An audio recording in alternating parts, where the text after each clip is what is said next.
Every election cycle, we tend to focus in on national elections. Who's running for president? What's a Secretary of Agriculture? And finally, what does a vice president even do anyway? Because if anybody took high school civics class, they'd know what the vice president can do and what the vice president can do. I want to make a quick point. Neither candidate on that stage talked about what executive action they're going to take on day one to do what they want, nor were they asked, because they know that they can't. That's not how the vice presidency works. So let's focus in on local races instead. Did you know that you can vote on who will be your next dog catcher in the city of Malibu this year? Actually, that's not remotely true. I just made that up. But you might have believed me.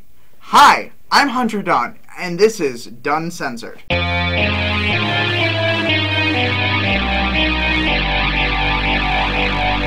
In this segment, we'll cover a few hotly contested California races that will be on any Malibu ballot. First up is a statewide election. Former Dodgers and Padres first baseman Steve Garvey is running as a Republican against Democratic Congressman Adam Schiff for the California Junior Senator race.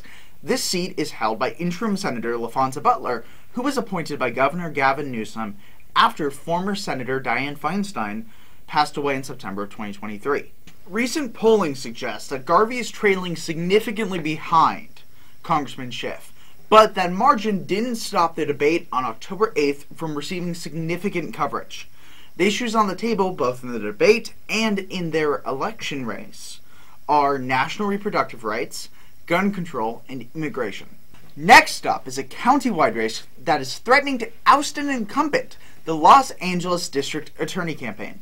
Incumbent attorney George Gascon is facing off against former U.S. Assistant Attorney Nate Hochman in order to keep his position. Despite being the incumbent, Gascon, whose progressive reforms have received both strong praise and intense criticism, is trailing by 30 points against Hochman, who is pitching himself as a more tough-on-crime and pro-victim candidate. However, according to that same polling, 28% of likely voters are still undecided, which could be why Hochman and Gascon participated in 2 debates in September, one on the 11th and the 29th, as well as participating in one in October. Among the current issues being debated are sentencing requirements, the moratorium on the death penalty, and whether or not youth should be charged as adults for certain crimes. If you are voting in LA County this election, and especially if you are one of the many undecided voters, I would recommend watching their most recent debate, which can be found on the KNX News YouTube channel. And now, for the final race we're covering this week, the State Assembly campaign. Malibu, Agoura Hills, Calabasas, Brentwood, Simi Valley, and more are all a part of Assembly District 42, which is currently represented by Democrat Jackie Irwin.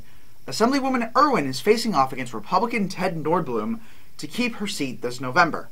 Now, polling for Assembly campaigns is sparse, but I should note that Irwin and Nordblum were the only two candidates in the open primary for the seat this March, and in that election, Irwin beat Nordblum 54.5% to 45.5%. Also, unlike some of the larger campaigns we've covered, there is no debate planned between the two candidates, but the Ventura County Star recently interviewed both of them. Per this interview, Irwin is centering her campaign pitch around providing high-quality services to residents, while Nordblum is focusing on a low taxes and pro-public safety platform. When it comes to state and local races, even if they don't get much national coverage, it's still important to vote locally, whether you're voting in Malibu or anywhere else in the US. And yes, that goes even if you can't elect a city dog catcher. Thank you so much for watching. For those interested in more Pepperdine graphic coverage of local elections, check out this amazing article by Mackenzie Krause about the Malibu City Council elections. And, as always, watch out for the next episode of DunnCensored.